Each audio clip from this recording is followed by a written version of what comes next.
Salut, salut. Wow, le décor de pire en pire. J'ai pas mal de passions dans la vie, dont l'astronomie. Ce que j'aime particulièrement, c'est les satellites naturels. Ces espèces de boules qui tournent autour d'autres boules dans l'espace.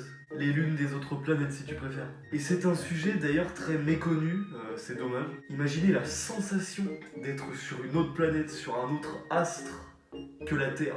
Les paysages, les sensations, la gravité, tout ça, c'est dingue. Donc vidéo sur ça. Je sais pas si je vais en faire une série, mais ça pourrait être cool. On va le faire dans l'ordre, et étant donné que Mercure et Vénus n'en ont pas, et que j'ai la flemme de faire la Lune, une prochaine fois. On va s'attaquer à Phobos et Deimos, les satellites naturels de Mars. Bon, maintenant que j'en suis là, que dire sur ces deux gros bouts de cailloux? Phobos signifie la peur, et Deimos signifie la terreur. C'est aussi les deux fils jumeaux de Arès, Mars en romain. Que de parallèles, c'est énorme ce qui se passe. On sait quelques trucs sur eux. Pas d'activité géologique, c'est mort. Ils n'ont tous les deux pas d'atmosphère, ce qui explique la grande présence de cratères. Et le grand mystère qui les entoure, c'est... Bon Dieu, d'où est-ce qu'ils viennent? Alors il y a plusieurs hypothèses. Soit ils proviennent de la ceinture d'astéroïdes et Mars les a chopés dans son champ gravitationnel. Soit au début du système solaire,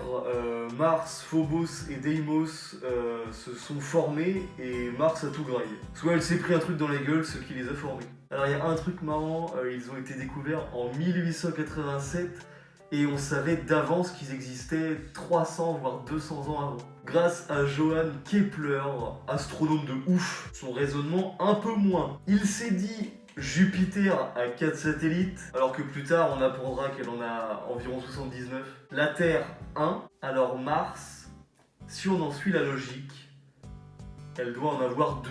Et il avait raison, la proba. Enfin bref, Phobos et Deimos ont pas mal de similitudes, mais on va prendre leur cas individuel, je trouve ça plus intéressant. On va commencer à parler de Deimos, le plus petit des deux. Deimos ressemble à ça, voilà. Et pourquoi qu'il est pas rond comme la Lune? Eh bien c'est parce qu'il n'est pas assez massif pour se former une forme sphérique, mais aussi à cause de Mars qui exerce sur lui une large grande force gravitationnelle. C'est un peu une victime. Il a été découvert le 12 août 1887 par Asaph Hall. Le mec a trouvé le petit avant le gros. Surtout que ces deux-là ne sont pas faciles à observer à cause de leur albédo monstrueusement faible. Mais aussi à cause de Mars, encore une fois, qui les noie dans sa lumière. Bref, c'est le plus près des deux, même s'il reste relativement près pour un satellite naturel. Et il mesure 14 km, ce qui fait de lui l'un des plus petits satellite naturel du système solaire. Sa période de révolution est de 30 heures et 18 minutes. En gros, quand il fait le tour de Mars, il s'est écoulé 2 jours et 16 heures entre le moment où il se lève et le moment où il se couche. Et comme la Lune est Phobos, il montre toujours la même face. Sur ce satellite, qu'est-ce qu'il y a de bien intéressant à part des cratères? Bah pas grand chose. C'est un désert de roches poreuses. Le sol est essentiellement constitué de régolithes, comme la Lune, et fait poussière. Deimos pourrait être essentiellement composé de glace. D'ailleurs là-bas, température ambiante moins 40. 3 petits points assez cool. Comme on le sait, Deimos tourne autour de Mars. Mais pas pour longtemps, car ouais, Deimos étant positionné hors de l'orbite synchrone de Mars, le juste milieu, s'éloigne lentement de Mars au fur et à mesure du temps. Sa gravité est tellement faible que si on sautait, on s'envolerait et on se foutrait en orbite autour. Et puis voilà le son que fait Deimos.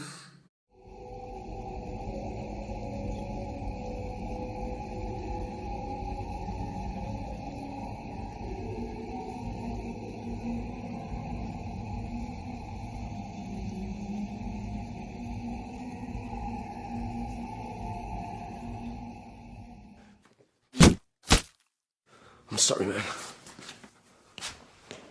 Phobos, lui, est 2 fois plus grand que Deimos, soit 25 km. Il a été découvert le 18 août 1877 par l'astronome américain Asaph Hall. Ce qui va nous intéresser, c'est principalement son orbite. Phobos orbite à seulement 6000 km de Mars. C'est le satellite le plus proche de sa planète de tout le système solaire. Pour info, la distance Terre-Lune, c'est 384 000 km. Il est tellement près qu'on le verrait même pas au pôle. Il a une période orbitale de 7h39, comparé au jour martien qui est de 24 heures et 36 minutes.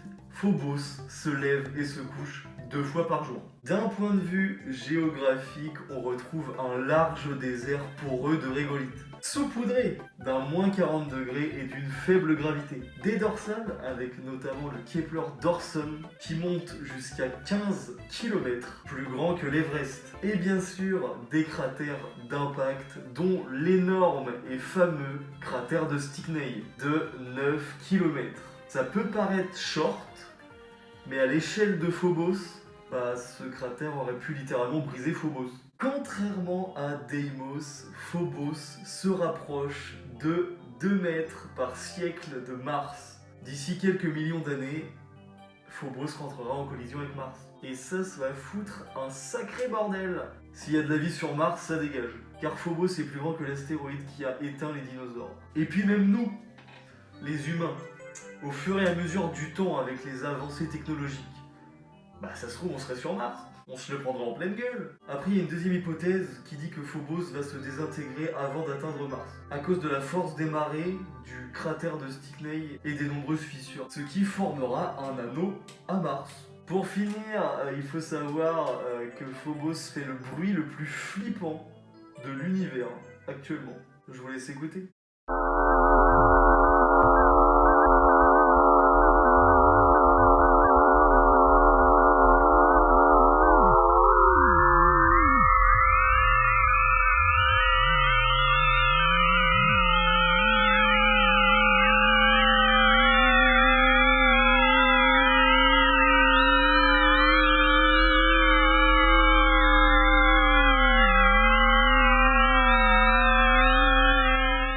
J'abuse.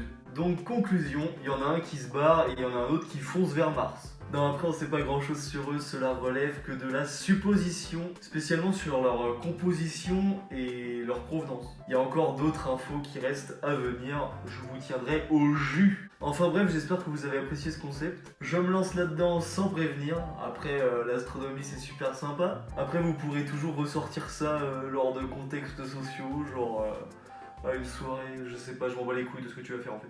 Bref, abonne-toi, pour aucune raison. Like, partage, commente, et à la prochaine.